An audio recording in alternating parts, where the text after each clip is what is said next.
तो टॉपिक का नाम है एरर एंड मेजरमेंट। हम इसके लिए थोड़ा सा स्क्रीन शेयर कर रहे हैं और एनसीईआरटी का कुछ हम भेजने जा रहे हैं आपको, ठीक है। तो टॉपिक का नाम लिखिएगा error and measurement. Error and measurement, इसमें हमको ये इतना आसान है कि इसमें आपका सपोर्ट चाहिए होगा एक्चुअली हमको, कि हाँ भाई आप कुछ इसमें से हमको बता दिए तो ज्यादा बेटर हुआ ना।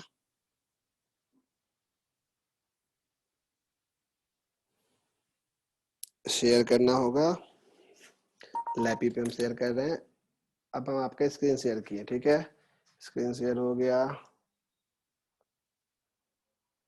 रिसीव पीडीएफ रिसीव हुआ, हाँ हो गया, पीडीएफ रिसीव हो गया है। देखिए क्या आपको स्क्रीन दिख पा रहा है अच्छे से? अगर नहीं दिख रहा है तो कोई बात नहीं, दिख रहा है तो अपना वीडियो में हटा दिए। देखिए चैप्टर 2 एनसीईआरटी का, मान लो कहीं से ये आप ही लोग भेज दिए थे हमको पीडीएफ, तो मेरे पास ये पीडीएफ है, ये आपके एनसीईआरटी का है, ठीक है। हम जो टॉपिक शुरू करने वाले हैं उस टॉपिक का नाम है, कहाँ गया वो टॉपिक, हम इसलिए एनसीईआरटी दिखा रहे हैं क्योंकि ये आपको खुद से पढ़ना है। इसमें हम थोड़ा आपका हेल्प क्रॉस करेंगे, इसमें मेन मैथमेटिकल चीज सिखाएंगे। अब जो बच्चे वाली चीजें उनको तो आपको करना पड़ेगा। देखो स्क्रीन पे आपको एक टॉपिक दिख रहा होगा, इसका नाम है accuracy, precision and errors in measurement. Accuracy, precision and errors in measurement, ठीक है। ये हम इसलिए आपको स्क्रीन पे दिखाएं कि आपको ये बता सके कि एनसीईआरटी का पेज नंबर चैप्टर 2 का है, खोज देना। चैप्टर पेज नंबर वही आसपास होगा, 20-22 के आसपास, ठीक है। पेज नंबर 22 है, 22, accuracy, precision of instruments and error in measurement, ठीक है। एंड एरर इन मेजरमेंट, ये तीन चीजें हैं। तो इसमें कुछ कहानी जैसा है, वो कहानी जैसा मतलब कि कुछ कुछ बातें वो समझते हैं हम लोग, ठीक है। शेयरिंग स्टॉप किए हम ताकि आप हमको देख सकें। तो ये एनसीईआरटी का टॉपिक है, आपको हम थोड़ी देर के लिए रख रहे हैं यहाँ पे, आप बोलिएगा मत, क्योंकि आपको अनम्यूट करने का ऑप्शन दिए हुए थे, वो हम हटा दे रहे हैं कुछ देर के लिए। नया चैप्टर है, थोड़ा ध्यान लगा के 3 क्लास इसमें लगेगा हमको, 3 क्लास से ज्यादा नहीं लगेगा। आज का क्लास अगर हटा दे तो पूरा पूरी 2 क्लास लग जाएगा, पूरा पूरी 2 क्लास। तो इसलिए उम्मीद करेंगे कि आप थोड़ा ध्यान से सुनेंगे।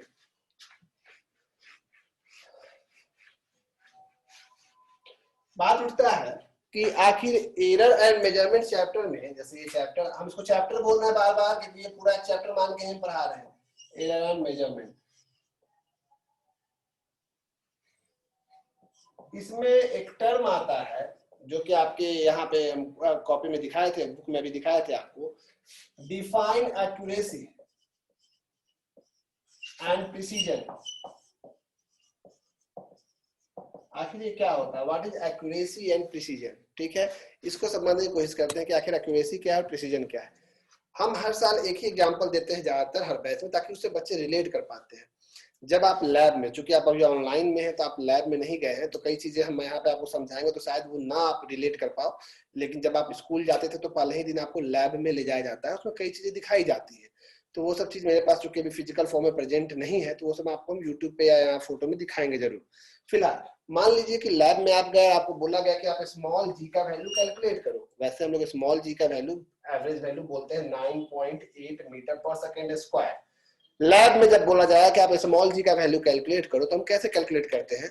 हम एक बड़ा सा स्केल जैसा देगा जिसमें मार्किंग किया हुआ रहेगा, और उसको एक हुक के पास ऐसे नेल लगा हुआ कांटी, उस पर आप लगाओगे और उसको ऐसे ऐसे ऑसिलेट कराओगे ऐसे ऐसे ऑसिलेट जब कराओगे, तो आपको एक ये भी दिया हुआ रहेगा, स्टॉप वॉच स्कूल देगा आपको। उस स्टॉप वॉच से बोलेगा कि भाई इसको 20 बार ऑसिलेट कराओ। एक ऑसिलेशन मतलब गया आया फिर सेंटर, तो एक ऑसिलेशन कंप्लीट हुआ, यहाँ तक गया फिर एक कंप्लीट, फिर आया फिर एक कंप्लीट, तो 20 ऑसिलेशन बोलेगा करो।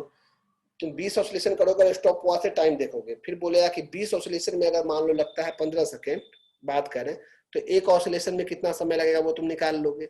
बोले हाँ भाई निकाल लिए। फिर बोलेगा कि टाइम पीरियड का फॉर्मूला होता है 2π√L/g। तुमको जो स्केल दिया है उसका आपको लेंथ पता है, टाइम पीरियड आपको पता है, तो आप जी निकाल लोगे। यहाँ हम ये नहीं सिखा रहे कि जी कैसे निकालना, हम एक बात कर रहे हैं कि लैब में आप ऐसे काम करोगे। खैर, आप जब लैब में गए तो आपको जी का वैल्यू निकालने बोला गया। सब लोग अपने अपने स्टाइल से किया, कोई जोर से मूव किया, कोई कुछ किया, और सबका जी का वैल्यू कैसे आया वो देखो। किसी का जी का वैल्यू आया 9.6, किसी का जी का वैल्यू आया 10.5, किसी का जी का वैल्यू आया 9.4, किसी का जी का वैल्यू आया 10 कितना बोलते 10.2 बोल देते हैं, मान दिख रहा है। अब ये देखो, एक्चुअल वैल्यू कितना है, मान लो 9.8, एक्चुअल वैल्यू है 9.8। अब इस एक्चुअल वैल्यू के आप जितना नजदीक पहुंचिएगा वो कहलाएगा आपका एक्यूरेसी। जैसे 9.6 ज्यादा एक्यूरेट है किसकी तुलना में, 9.4 की तुलना में, 10.5 की तुलना में, या 10.2 की तुलना में। तो ज्यादा एक्यूरेट कौन होगा, इन चार लोगों का एक्सपेरिमेंट था, 1 2 3 4। 9.6 इससे मात्र कितना डिफर कर रहा था, ये 0.2 डिफर कर रहा था, और ये कितना डिफर कर रहा था, 0.4। ये कितना डिफर कर रहा है आप देख रहे हैं, 0.7 के आसपास, है ना। और ये कितना डिफर कर रहा है, 0.4। प्लस या माइनस में नहीं लिख रहे हैं, डिफर कितना कर रहा है वो देख रहे हैं। ये नहीं कि आप बोलिएगा कोई प्लस है कोई माइनस है, क्योंकि आप किसको किससे माइनस कर रहे हैं। हम बोले डिफर कितना से कर रहा है, तो सबसे कम से कौन डिफर किया, दिख रहा है, सबसे कम से डिफर किया, मतलब सबसे ज्यादा एक्यूरेट वैल्यू यही है। तो एक्यूरेसी का डेफिनेशन क्या होता है, एक्यूरेसी का डेफिनेशन यही होता है कि आप ट्रू वैल्यू के कितना नजदीक पहुंच गए, ये हो गया एक्यूरेसी। ठीक है, बल्कि इसे पढ़ाते नहीं है कभी, लेकिन आपको इसलिए पढ़ा रहे हैं कि बेसिक से आप पूरा समझो, क्योंकि आप लैब जाने का आपको मौका नहीं मिलेगा, और ये सब चीज सिखाना मेरी जिम्मेदारी। इसमें मैथमेटिकल कॉन्सेप्ट ज्यादा है, सीख जाइए, काम खत्म है, समय लगेगा थोड़ा। प्रिसीजन क्या होता है, आप देखो, आपको एक बात समझ में आ गया कि ये सबसे ज्यादा एक्यूरेट वैल्यू है 9.6 चार लोगों में। प्रिसीजन क्या होता है, ट्रू वैल्यू से आपके द्वारा लाया गया मेजरेबल वैल्यू, दोनों में जो डिफरेंस हो रहा है वही समझ लो उसका प्रिसीजन होता है। जैसे इसका प्रिसीजन अगर हमसे बोले, बोल चाले बोल रहे हैं तो 0.2, इसका प्रिसीजन आप कहोगे 0.4, इसका प्रिसीजन आप बोलोगे 0.7, इसका प्रिसीजन बोलोगे 0.4। मतलब कि एक्चुअल वैल्यू से आप कितना डिफर कर रहे हैं वो आपका प्रिसीजन है। सबसे कम प्रिसाइज वैल्यू कौन है यहाँ पे, सबसे कम प्रिसाइज 0.2, और सबसे अधिक प्रिसाइज कौन है, 0.7। तो याद रखिएगा, जो सबसे ज्यादा एक्यूरेट होता है वो सबसे कम प्रिसाइज होता है।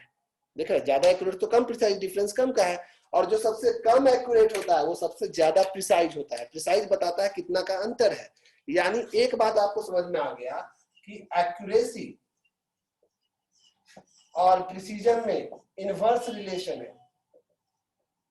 इसका मतलब कि मोर एक्यूरेट, इसका मतलब लेस प्रिसाइज। ये तो हम समझ गए, जो जितना ज्यादा एक्यूरेट होगा वो उतना कम प्रिसाइज होगा। तो आपसे अगर हम पूछेंगे कि एक अच्छे मेजरमेंट की क्या पहचान है, एक अच्छा मेजरमेंट हम किसको कहेंगे, आप कहिएगा एक अच्छा मेजरमेंट उसको कहेंगे जिसका एक्यूरेसी ज्यादा लेकिन प्रिसीजन कम हो। प्रिसीजन कम हो मतलब डिफरेंस समझ में आ रहा है। एक अच्छा मेजरमेंट किसको कहते हैं, जिसमें एक्यूरेसी ज्यादा लेकिन प्रिसीजन कम हो। हम आपको आज होमवर्क ज्यादा देने वाले हैं, इस चैप्टर में फालतू बकवास लिखवाने लगेंगे ना तो फिर अच्छे, हम लोग चूंकि थ्योरी भी पूरा पढ़ना है, न्यूमेरिकल भी हम लोग को बेस से लेके आप सिंगेज तक का बनवाएंगे हमसे, हमको पता है आपको शुरू में जोश बहुत रहता है, 12th में आते थे ठंडा होता है ये, तो इसलिए हम लोग को समय ज्यादा चाहिए। तो हम आपसे थोड़ा बहुत कुछ काम लेंगे। जैसे हम आपको होमवर्क देंगे कि चलो एक्यूरेसी और प्रिसीजन का डेफिनेशन लिख लेना, कहीं से भी चोरी करके लिख तो लोगे। अब ये बच्चा वाला चीज हम लिखवाएं आपको बोल के, अच्छा नहीं होगा। तो आपको मतलब समझ में आ गया एक्यूरेसी और प्रिसीजन क्या होता है। एक अच्छा मेजरमेंट क्या होता है, more accurate less precise, more accurate less precise. यहाँ तक हो गया। एनसीईआरटी में पेज नंबर 22 में भी मिल जाएगा आपको, ये समझ में आ गया। इसमें कुछ लिखने की आवश्यकता है तो आप स्क्रीनशॉट ले सकते हैं।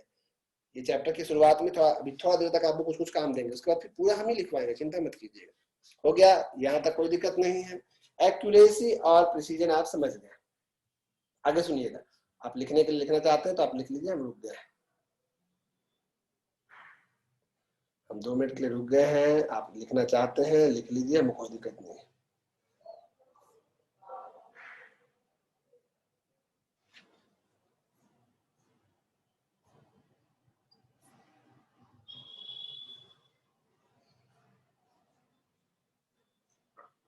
ओके, अब बात उठता है कि एरर क्या होता है। एरर मतलब होता है कि भाई मेजरमेंट में जो गलती होता है वही हमारा एरर होता है। जो आप मेजरमेंट में गलती करोगे वो एरर होगा। जैसे कि आपको कुछ भी मेजर, रूम का लेंथ मेजर करने बोल देंगे, आप जो गलती करोगे वो आपका एरर आएगा मेजरमेंट में। तो एरर क्या होता है या कितने तरह का होता है उसकी बात कर रहे हैं। पहला आपको क्या समझ में आया होमवर्क में, पहला होमवर्क हो गया, आपको डेफिनेशन लिख के लाना है एक्यूरेसी एंड प्रिसीजन का। और बिल्कुल हम ये उम्मीद कर रहे हैं कि आप इस बारे में कुछ पढ़िएगा, ठीक है, नहीं तो हम बहुत बुरा भला बोलते हैं, आपको अच्छा नहीं लगेगा सुन के। अब देखिए एरर, एरर मतलब तो आप समझ में आ गया कि भाई हम लोग लैब में या कहीं पे भी बहुत सारा एक्सपेरिमेंट करेंगे। इस रूम का टेम्परेचर कोई मेजर कर सकता है, कोई ह्यूमिडिटी लेवल मेजर कर सकता है, कोई कहीं पे प्रेशर मेजर कर सकता है, रूम का लेंथ मेजर कर सकता है, आप अपना हाइट मेजर करते हैं, कुछ भी मेजरमेंट आप करते हो तो उसमें गलती आने की संभावना है। तो एरर दो तरह का होता है, किसी भी मेजरमेंट में एरर दो तरह का होता है, दो तरह का। नंबर वन होता है सिस्टमेटिक एरर और नंबर टू होता है आप लिख सकते हो उसको random error. Number one systematic error,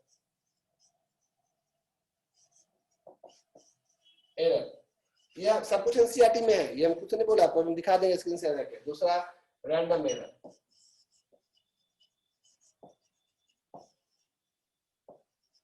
अब सिस्टमेटिक एरर के तीन टाइप, सिस्टमेटिक एरर के भी तीन टाइप।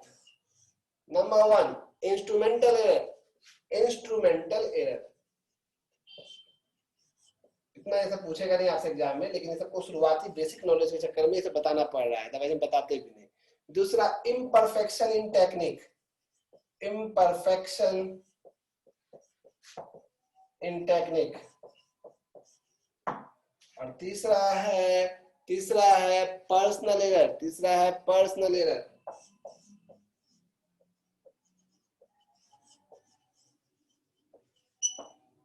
ठीक है, इन सब के बारे में हम बात करने जा रहे हैं, ध्यान सुनिएगा, कुछ घबराने वाली बात है नहीं, छोटा सा चीज है, चुपचाप तकिया लगाइए बेड पे, बिंदास सुनते रहिए। तो एक्यूरेसी एंड प्रिसीजन में एरर आता है, एरर को दो हिस्सों में बांटा, गलती। जैसे सिस्टमेटिक एरर में क्या आता है, जैसे आप अपने स्कूल में जाइएगा ना, तो आपको ज्यादातर अपैरेटस जितने भी मिलेंगे वो सब अपैरेटस बाबा आदम के जमाने के भी हो सकते हैं। कई स्कूल खर्चा करता है, कई स्कूल अपने लैब पे खर्चा नहीं करता है। अगर आप 10th तक हो और किसी भी स्कूल में आपने 10th तक पढ़ाई की, तो आप याद करो कि आपका लैब कैसा था। किसी का लैब सुंदर होगा, किसी का लैब छोटा सा, किसी का तो अलमारी में भी लैब होगा, खोला बोले यही आपका लैब है, अलमारी से दो चार चीज निकाला, बीकर बीकर, बोला यही आपका लैब है। लैब एक स्कूल का बहुत इंपॉर्टेंट पार्ट होता है, या कॉलेज का, उसको काफी बड़ा और बेहतर होना चाहिए, और उसके अपैरेटस समय समय पे चेंज होते रहने चाहिए।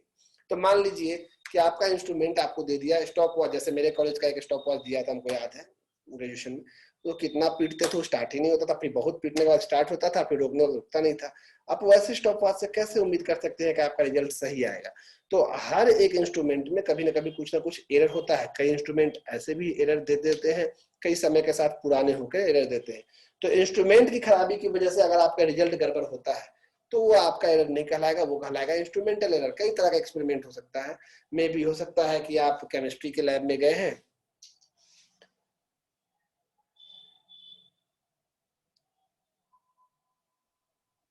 मान लीजिए आप केमिस्ट्री के लैब में गए हैं और केमिस्ट्री के लैब में आपने, आप शायद 10th तक में तो पता नहीं, लेकिन 11th 12th तक तो आप मस्ती मिस हो जा रहा है आपका ऑनलाइन के चक्कर में, नहीं तो वहां जो लिखा रहता है ना उस लैब में बीकर में, उसमें वो अवेलेबल नहीं रहता है। समझ लो लिखा है HCl, पक्का उसमें कुछ ना कुछ मिला के बैठाया हुआ है, दो तीन चीज मिला के तुम लोग एक्सपेरिमेंट करते हो, और ज्यादातर जितने भी है सब आपको डाइल्यूटेड ही रखता है, कौन तो कुछ रखेगा नहीं सामने, क्योंकि जानता है कि बच्चों पे भरोसा नहीं कर सकते हैं, आप लोग मस्ती करते हैं। तो अब वहां पे आपका जो लिखा है वही गलत है, तो आपको तो वो गलत रिजल्ट देगा ही। तो उस तरह के जितने भी एरर है वो सब आते हैं इंस्ट्रूमेंटल एरर। दूसरा है इम्परफेक्शन इन टेक्निक, आपको टेक्निक नहीं पता है। जैसे मान लो फॉर्मूला होता है S = UT + ½ AT², और किसी ने लिख दिया S = V² + ½ AT², कुछ भी लिख दिया, फॉर्मूला गलत लिख लिया तो आंसर तो गलत आएगा। टेक्निक नहीं पता है कि कब क्या मिलाना है और किस तरह से मिलाना है, कभी कोई लिक्विड को धीरे धीरे मिलाना है, भाई आपको वो किनारे से मिलाना तो आप सीधे उछाल दिए, विस्फोट ही करवा दिए, जो भी है। टेक्निक अगर आपको नहीं पता है किसी भी एक्सपेरिमेंट का, तो जो एरर होता है वो कहलाता है imperfection in technique. Imperfection in technique की आपको पता ही नहीं है कि प्रोसीजर क्या है, कैसे काम करना है, उसके बाद तो एरर आएगा, तो आप नहीं कुछ कर सकते हैं। तीसरा है पर्सनल एरर। पर्सनल एरर मतलब अब आप ही का आंख का मुंह खराब है तो क्या कर सकते हैं, मतलब कि आपको दिखाई ठीक से नहीं दे रहा है, रीडिंग लेना है, इसमें एक एरर आता है जिसको पैरालेक्स कहते हैं। आपको ही पता है कि अंगूठा सामने रखिएगा, एक आंख बंद कीजिएगा, फिर एक आंख बंद कीजिएगा इस तरह से, तो आपका ये अंगूठा आपको दाएं बाएं होते हुए दिखता है, इसको पैरालेक्स कहते हैं। इसके बारे में आप इसको कहते हैं पैरालेक्स एरर। खुद रीडिंग लेने वक्त एकदम आंख बंद कैसे ले रहे हैं, तो कई बार ऐसे छोटे छोटे रीडिंग्स होते हैं जो आप गलत कर सकते हो। साउंड के जितने एक्सपेरिमेंट है उसमें आपको सुनने की आवश्यकता पड़ती है, साउंड का इंटेंसिटी कहाँ ज्यादा हुआ कहाँ कम हुआ, कौन ट्यूब में, ये सब में। तो वो जितने भी एक्सपेरिमेंट आपको साउंड के दिखने वाले हैं, तो उन सब में आपको सुनना देखना समझना है। अगर उसके चलते आप खुद से कोई गलती करते हैं, इंस्ट्रूमेंट भी ठीक है, मेथड भी ठीक है, लेकिन आपके पर्सनल एरर की वजह से कोई एरर आता है तो कहलाता है पर्सनल एरर। समझ आया? ये तीन टाइप हुआ सिस्टमेटिक एरर का। अब इधर आता है रैंडम एरर। आपका इंस्ट्रूमेंट भी ठीक है, आपका टेक्निक भी सही है, आपने पर्सनली भी कोई गलती नहीं की है, तो जो एरर आ रहा, तो भी एरर आ रहा है, तो वो सब रैंडम एरर में आता है। जैसे कि आप केमिस्ट्री के कई सारे चीज को पढ़ते हो, तुम लिखता होगा STP, standard temperature and pressure, लेकिन हर जगह तो एसटीपी अवेलेबल नहीं है। कोई आप एक्सपेरिमेंट कहीं और एसटीपी पे किए होंगे, और कभी आप किसी रूम में कर रहे होंगे, तो वहां पे हो सकता है गर्मी का मौसम, ठंडा का मौसम, अलग अलग समय, अलग अलग प्रेशर, ह्यूमिडिटी लेवल अलग अलग, तो रिजल्ट अंतर आएगा। तो वो सब कुछ भी हो सकता है जो जिसपे आपका काबू नहीं है। तो वैसा कोई एरर जो कि आपके इस रेंज में नहीं आता है और फिर भी आंसर गलत आता है, तो वो सब एरर किस में आता है? Random error. आपको इतना तो समझ में आ रहा है? तो ये सब चीजें, जैसे कि ये आपको मेरे लिए लिख कर लाना है। उम्मीद है आप इतना तो लिख के लाना, मतलब कम से कम इसको नोट्स के रूप में बनाना है। तो क्या क्या आपको लिख के लाना है? एक्यूरेसी एंड प्रिसीजन क्या होता है, सिस्टमेटिक एरर क्या होता है, रैंडम एरर क्या होता है। ठीक है, देख लीजिए ये आपके एनसीईआरटी में, यहाँ देखिए गौर से, एनसीईआरटी आपको दिख रहा है? उम्मीद है दिख रहा होगा। नहीं दिख रहा होगा तो आप बोल सकते हैं, आपको सुन भी ले लेंगे। देखिए पेज नंबर 23 में, यहाँ देखिए, यहाँ लिखा हुआ है सिस्टमेटिक एरर, डेफिनेशन लिखा हुआ है, इंस्ट्रूमेंटल एरर है, पर्सनल एरर है, रैंडम एरर है। ठीक है, यहाँ तक है। मेन हमको यहाँ से पढ़ाना है एब्सोल्यूट, यहाँ से इस टॉपिक से 2.6.1 से, यहाँ से आपको कुछ भी हम लिखने नहीं बोलेंगे। इसके पहले के जो बच्चे की चीजें हैं वो हम लोग देख रहे हैं। Next one is your least count error. Screen पे आपको दिख रहा होगा लीस्ट काउंट एरर। ठीक है, ध्यान से, आज बस हम चैप्टर का इंट्रो देने के लिए ये चीज कर दिए। मेन चैप्टर होगा अगले क्लास से शुरू, उसमें ध्यान दे देना है, लेकिन ये भी जरूरी है। एग्जाम में इस चैप्टर से ये जरूर आता है, लिस्ट काउंट एरर। ओ नम्रता, इसको स्क्रीन से मत करो, हमको फिर सिक्योरिटी करना होगा। हम इतना भरोसा करते हैं आप लोग पे, लेकिन आप लोग लिख देते हैं। लो, अब हम इसको मिटाएंगे। कैसे मिटाएंगे? देखो ऐसे, मेरे पास ये इरेजर है, इरेजर से ऐसे ऐसे करेंगे। अरे मिट रहे, क्यों नहीं मिटता है? हाँ मिट गया ना। ठीक है, देखिए अब यहाँ एक टर्म आता है लीस्ट काउंट एरर। देख लीजिए ध्यान से, लीस्ट काउंट क्या होता है और लीस्ट काउंट एरर क्या होता है, इसके बारे में हम लोग बात करना चाह रहे हैं। ठीक है, लीस्ट काउंट एरर की बात करने जा रहे हैं। ध्यान से सुनिएगा, समझने की कोशिश कीजिएगा, और ये जरूरी है। आपको सिर्फ 2-3 चीज हम दे रहे हैं होमवर्क में, और होमवर्क में कुछ डिफरेंशिएशन भी आपको दे देंगे बनाने के लिए, प्रैक्टिस के लिए। याद रखिएगा, आपको एक्यूरेसी एंड प्रिसीजन का डेफिनेशन लिखना है, एरर के टाइप्स लिखने हैं, इसके बारे में 2-2 लाइन लिखना है। इसमें से कुछ एग्जाम में नहीं आता है, कंफर्म बोल दिए, लेकिन फिर भी आपको लिखना है। अब अगला है, और क्या लिख के लाना है? What is least count? Least count क्या होता है? What is least count error? Least count error क्या है? और अलग अलग इंस्ट्रूमेंट का लिस्ट काउंट कितना कितना होता है। लिस्ट काउंट क्या होता है वो सुनिए। मान लीजिए मेरे पास एक स्केल है, जो घर में नॉर्मल आप स्केल यूज करते हो, और वो स्केल सबसे कम से कम 1 सेंटीमीटर मान लो वो रीड कर सकता है। उस स्केल से तुमको बोलेंगे कि चलो इससे लेंथ लो, तो वो स्केल जो है वो मिनिमम कितना रीड कर सकता है? 1 सेंटीमीटर। उससे छोटा बोलेंगे कि भाई बाल का थिकनेस निकालो, तो उस स्केल से निकाल पाओगे? बाल का थिकनेस नहीं निकाल पाओगे। उस स्केल की, जो आपके ज्योमेट्री बॉक्स में, उस स्केल की कैपेसिटी ही 1 सेंटीमीटर तक की है। मान लो 1 सेंटीमीटर समझने के लिए बोल रहे हैं, तो 1 सेंटीमीटर उसका लोवेस्ट वैल्यू है। मान लो आपके पास एक थर्मोमीटर है, उससे आप टेम्परेचर रीड कर सकते हो। वो टेम्परेचर मैक्सिमम 100 के बाद रीड ही नहीं कर पाएगा, लेकिन कर लेगा। मान लो मिनिमम की बात करना है, मैक्सिमम की बात नहीं कर, मिनिमम वो मान लो 84 डिग्री सेल्सियस के बाद रीड नहीं कर पाएगा। तो उसका मिनिमम कैपेसिटी जो रीड करने का है, वो जो उसका लीस्ट काउंट है, जो कम से कम वो काउंट कर सकता है, वो 84 हो गया। तो हर एक इंस्ट्रूमेंट का एक मिनिमम मेजरमेंट होता है कि उससे छोटा वो चीज वो मेजर नहीं कर पाएगा। तो किसी भी इंस्ट्रूमेंट का वो सबसे छोटा वैल्यू, जितना छोटा वो मेजर कर सकता है, वो सबसे छोटा वैल्यू उसका लीस्ट काउंट कहलाता है। वो सबसे छोटा वैल्यू क्या कहलाता है? उसका लीस्ट काउंट। अलग अलग इंस्ट्रूमेंट का अलग अलग लिस्ट काउंट है। घर के स्केल का लिस्ट काउंट तो सबको पता है, लेकिन कुछ और इंस्ट्रूमेंट जो आपको लैब में दिखेगा, जैसे आपको लैब में एक दिखेगा वर्नियर कैलिपर। वर्नियर कैलिपर, ध्यान रखिएगा, आपके लैब में आपको दिखाया जाएगा, वो हम भी दिखाते हैं, वर्नियर कैलिपर। जैसे आप हर चीज को स्केल से नहीं रीड कर सकते हो। अब बोलेगा कि एक कांटी दे देगा, छोटा सा नेल, बोलेगा इसका डायमीटर निकाल लो, तो स्केल से तो नहीं निकाल पाओगे। उसके लिए वर्नियर कैलिपर है। एक और इंस्ट्रूमेंट है, उसका नाम है स्फेरोमीटर। स्फेरोमीटर दिख रहा है? तो इन सब का अपना अपना लिस्ट काउंट है। जैसे वर्नियर कैलिपर का लिस्ट काउंट होता है 0.01 सेंटीमीटर, ये एग्जाम में कंफर्म पूछता है। और स्फेरोमीटर का लिस्ट काउंट होता है 0.001 सेंटीमीटर। ये दो इंस्ट्रूमेंट है, एक है वर्नियर कैलिपर और एक है स्फेरोमीटर दिख रहा है आपको, इनका अपना अपना लिस्ट काउंट है, देख रहे हैं। वर्नियर कैलिपर, ध्यान सुनिएगा, और एक लिखा है स्फेरोमीटर। तो आपको ये ऑब्जेक्टिव याद रखना है, आपका स्केल भले 1 सेंटीमीटर से छोटा रीड नहीं कर पाता होगा, लेकिन वर्नियर कैलिपर 0.01 सेंटीमीटर तक रीड कर पाता है, और स्फेरोमीटर तो 0.001 सेंटीमीटर तक। जैसे कि मान लीजिए हम आपको यूट्यूब बोलते हैं, गूगल पे वर्नियर कैलिपर टाइप किए,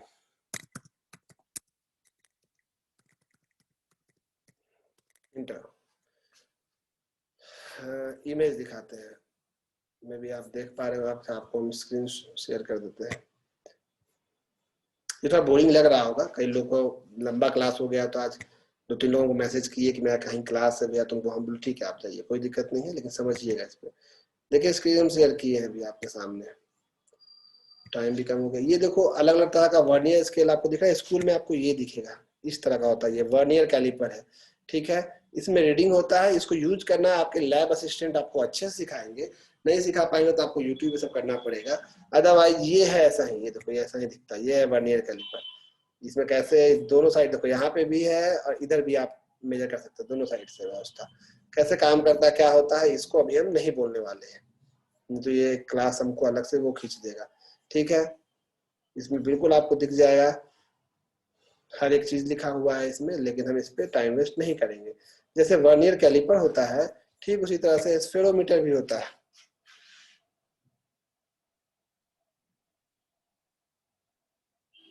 वाह, एक लड़के ने लिखा कि वो किए हुए इसका प्रैक्टिकल लैब में, वाह, बहुत लोगों ने 9th-10th में ही किया है। आप लोग बोल सकते हैं, किसी ने किया है क्या 9th-10th का प्रैक्टिकल, बोल के बताइए जरा। और कोई किया है तो, एक तो हमको बताया क्रिस, हम समझ गए, और कोई, हर्षवर्धन तो किया है, हाथ उठाइएगा, बोलने नहीं दे रहे हैं। वाह, आप लोग पहले से जानते हैं तो हम बेकार परेशान हो रहे हैं।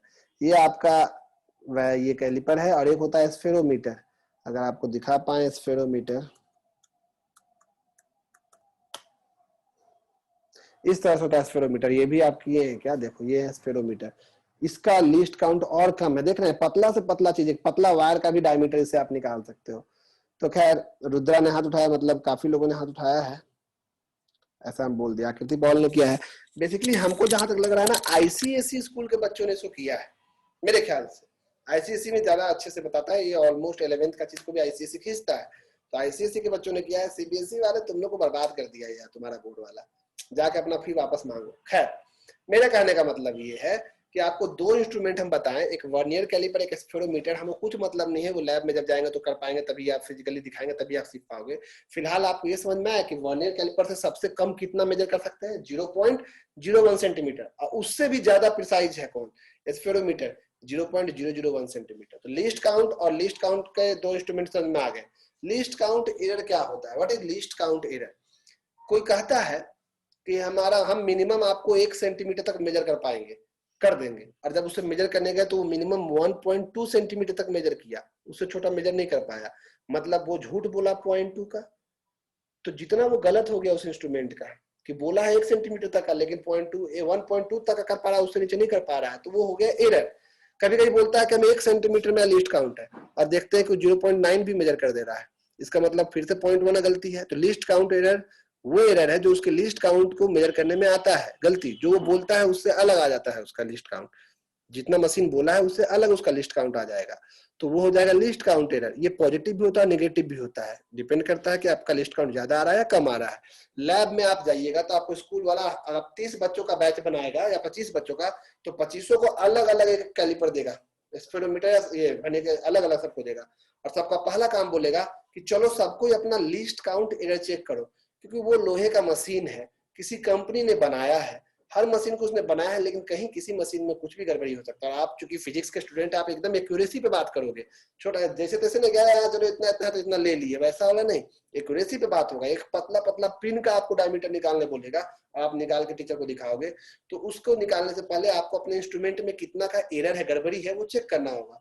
तो सब, किसी का बहुत अच्छा मशीन है तो 0 एरर भी आ सकता है, लिस्ट काउंट एरर 0 भी हो सकता है कि नहीं मेरा एकदम परफेक्ट है, किसी का प्लस में आ सकता है और किसी का माइनस में, एक ही बैच में अलग अलग लोगों का, तो वो लिस्ट काउंट एरर होता है और कुछ नहीं। तो हर इंस्ट्रूमेंट में थोड़ा बहुत लिस्ट काउंट एरर होता ही होता है, ठीक है।